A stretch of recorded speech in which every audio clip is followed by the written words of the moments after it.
Rose press box office நேயர்களுக்கு அன்பு வணக்கம். நிகழ்ச்சிக்குள்ள போறதுக்கு முன்னாடி லைக், ஷேர், சப்ஸ்கிரைப் பண்ணுங்க. வாங்க நிகழ்ச்சிக்குள்ள போலாம்.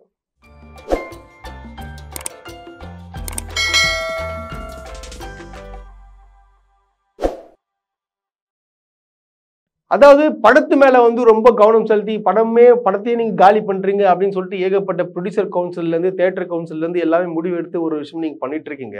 பட் ஆனா ஒரு விஷயத்த நீங்க கோட்டை விட்டீங்களே. உங்களுக்கு ஒரு விஷயம் தெரியுமா?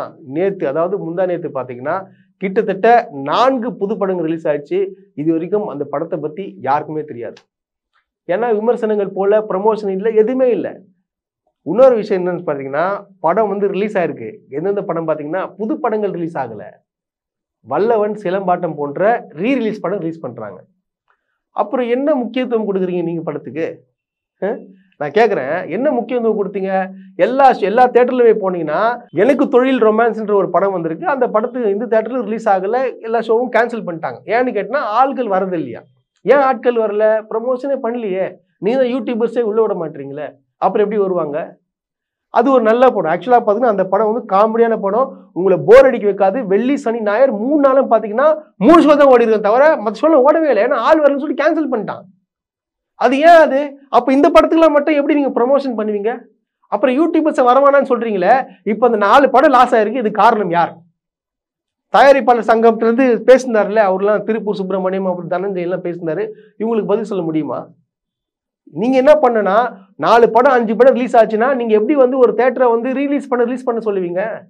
அப்ப ரீரிலீஸ்க்கு முக்கியத்துவம் கொடுக்குற நீங்க ஏன் சின்ன படத்துக்கு முக்கியத்துவம் கொடுக்க மாட்டீங்க?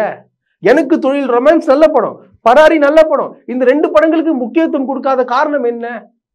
அப்ப கதை எத்தனை நாள் உழைச்சிருப்பா? இப்ப நீங்க சொல்றீங்களா 2 வருஷம் உழைச்சாங்க, 3 வருஷம் உழைச்சாங்க, அவளை காசு போட்டு பண்ணாங்க, எல்லாம் வேஸ்டா போன்னு சொல்ற நீங்க, இப்ப இங்க இவங்க மட்டும் உழைப்பாளிகள் கிடையாதா?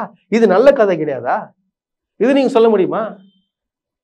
அப்புறம் எதுக்காக இதுக்கோசம் நீங்க பேச மாட்டீங்க? ரீரிலீஸ் படம்லாம் படமே இல்லாதப்போ, அதாவது படமே வராதப்போ நீங்க ரிலீஸ் பண்ணா பரவாயில்ல. 4 படம் ரிலீஸ் ஆயிருக்கு. அந்த படத்தை தியேட்டர் ரிலீஸ் பண்ணாம ரிலீஸ் பண்ணி இதெல்லாம் பயங்கர ப்ரமோஷன் பண்ண இது எப்படிங்க ஏத்துக்க முடியாது? இப்ப இதுக்கெல்லாம் பேசணும்ல. எல்லாம் யூடியூபர் தான் எல்லாத்துக்கும் காரணம், படத்தெல்லாம் கெடுக்கிறாங்கன்னு சொல்ற நீங்க இதுக்காக உன்னை ஏன் பேசல? அப்போ நீங்க ஒரு குறிப்பிட்ட படத்துக்கு மட்டும் சப்போர்ட் பண்ணுவீங்க, அப்படித்தானே? அப்ப சின்ன படம் சப்போர்ட் பண்ண மாட்டீங்க. சின்ன படம்லாம் யார் பாப்பா? அதெல்லாம் நம்மளுக்கு லாபம் வராது, எதுவுமே வராது, ஸோ அதனால விட்டுடலாம் அப்படின்ற ஒரு நினைப்பு. அப்ப அவளை கஷ்டப்பட்டு ஒரு படம் எடுத்தவங்க சும்மா உட்காந்துட்டு போயிடணும். ஒரு பராரின்ற ஒரு படம் கண்டிப்பா ரொம்ப உணர்ச்சி வசப்பட வைக்கும் ஒரு நல்ல படம். அது ரொமான்ஸ், எனக்கு தொழில் ரொமான்ஸ்ன்ற படம் நல்ல ஒரு காமெடியான படம். அது கண்டிப்பா ஒரு நல்ல கமர்ஷியல் ஆடியன்ஸ் ரொம்ப ரொம்ப பிடிக்குங்க. அந்த படம் ரொம்ப நல்ல படம் வந்திருக்காது. பட் ஆனா அதை பத்தி யாருமே பேசவே இல்லை. இதுல ஏன்? அதுக்கப்புறம் நீங்க சொல்றீங்க தமிழ் ஆடியன்ஸே பொறுப்பில்லாம நடந்துக்கிறாங்க, ஆடியன்ஸை குறை சொல்றீங்க, யூடியூபர்ஸ்லாம் கெடுக்கிறாங்க, இந்த மாதிரியான பேச்செல்லாம் பேசுறீங்க. நான் கேட்குறேன், தமிழ் இண்டஸ்ட்ரி வளர்றதுக்கான ஒரு இதுவே கொடுக்க மாட்டீங்களா நீங்க? ஒரு 4 பேர் ரிவ்யூ கொடுத்தாதான் அந்த டைரக்டர் என்ன பண்ணுவாருன்னா படத்தை கொண்டு கரெக்டாக எடுப்பாரு இல்லையா? ஸோ அது அந்த மாதிரி தான் கரெக்டாக போயிட்டு இருக்கு. பட் ஆனால் இந்த 4 படம் டோட்டல் டேமேஜ் ஃப்ளாப் ஆனதுக்கு காரணம் யாருன்னு பார்த்தா அது உங்களை தான் நான் சொல்லுவேன். நான் இப்போ உங்களை தான் சொல்ல முடியும். ஏன்னா ஒரு ப்ரமோஷனும் பண்ண விடல, எதுவுமே பண்ண விடல. ப்ரமோஷன் தான் மீன்ஸ் அவங்களுக்கு காசு இருக்கணும். அந்த பெரிய பெரிய பேனரு அதெல்லாம் வைக்கிறதுலாம் கண்டிப்பாக பண்ணியிருக்க மாட்டாங்க. ஒரு நல்ல படம் கண்டிப்பாக என் படம் ஓடுன்ற நம்பிக்கையில் தேட்டர் ரிலீஸ் பண்ணுறாங்க. பட் ஆனால் தேட்டர்லேயே ரிலீஸ் பண்ணலங்க, படமே ஓடல, ஆளே வரலன்னு சொல்லிட்டு ரிலீஸ் ஆகலை. அப்புறம் யார் காரணம் அது? இந்த மாதிரி நீங்க ரீரிலீஸ் படத்தை போட்டு வச்சுன்னா யார் பாப்பா?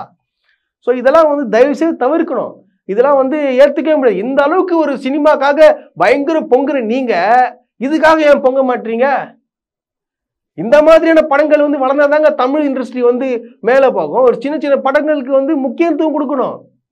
நீங்களாவே, அதாவது இப்ப நீங்க பேசுறீங்களா, ஒரு இதுவா ஆர்ஷா பேசுறீங்களா, ஒரு ஆடியன்ஸ் கிட்ட இவங்கெல்லாம் வரக்கூடாது, இங்க ரிவ்யூ கொடுக்க கூடாது, தள்ளி நிக்கணும், 7 நாள் கழிச்சு தான் கொடுக்கணும்னு சொல்லி இவ்வளவு ஆர்டர்ஸ் நீங்க போடுற நீங்களே அந்த படத்தை பத்தி சொல்லாமே.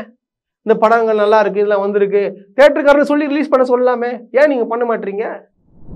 அதுக்கப்புறம் பாத்தீங்கன்னா ஆர்ஜே பாலாஜி அவர்கள் நேற்று நடந்த ஒரு பிரஸ் மீட்ல ஒரு சூப்பரான ஒரு பதிலடி ஒன்று கொடுத்திருக்காரு. அவர் என்ன சொல்லியிருக்காருன்னு பார்த்தீங்கன்னா, பத்திரிகையாளர் சந்திப்புல இந்த மாதிரிலாம் ரிவ்யூல கொடுக்கக்கூடாதுன்னு சொல்றாங்களே, நீங்க எப்படி பாக்குறீங்க அப்படின்னு கேட்டதுக்கு ஒரு நச்சுன்னு ஒரு பதில் ஒன்று சொல்லியிருக்காரு. என்ன சொன்னார்னா, பிஸ்கெட் பாக்கெட்ன்றது பார்த்தீங்கன்னா அது கம்பெனி இருக்க வரைக்கும் தான். அது வெளியே போச்சுன்னா அவன் சாப்பிட்டு பார்த்து அவன் என்ன வேணா சொல்லுவான், அதுல உரிமை, அது யாரும் தடுக்கவே முடியாது, அவன் எங்க வேணா பேசுவான், அதெல்லாம் தடுக்கவே கூடாது அப்படின்னு சொல்லியிருக்காரு.